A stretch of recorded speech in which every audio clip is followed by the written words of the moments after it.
তেল মজুত করায় বিএনপি নেতাকে বহিষ্কার করা হয়েছে সব পদ থেকে। জামাত নেতাও তেল মজুত করেছিল, জামাত কি তাকে বহিষ্কার করেছে? ময়মনসিংহ গৌরীপুরে উপজেলা বিএনপি নেতা তেল মজুত করেছিল, রুহুল কবির রিজভী ভাই স্বাক্ষরিত প্যাডে তাকে সব পদ থেকে বহিষ্কার করা হয়েছে।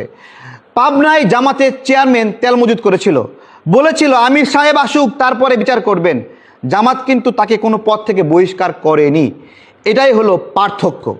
তেল মজুদের জন্য বিএনপি তার কর্মীকে বহিষ্কার করলো, জামাত কেন তার কর্মীকে বহিষ্কার করলো না? কখনো প্রশ্ন করেছেন? কারণ বিএনপি চায় তেল সমস্যার সমাধান হোক, জামাত তেল সমস্যার সমাধান চায় না। কারণ সমাধান হলে তো রাজনীতি শেষ। জনগণকে বিপদে ফেলে তারা রাজনীতি করতে চায়। এই জন্য দলীয় নেতাকর্মীদেরকে দিয়ে বাইক দিয়ে দিয়ে ট্যাঙ্কি পুরায়ে সেই তেল বাসায় নিয়ে ঢেলে রেখে আসে। এইভাবে এই দেশকে বিপদে ফেলছে রাজনৈতিকভাবে লাভবান হওয়ার জন্য।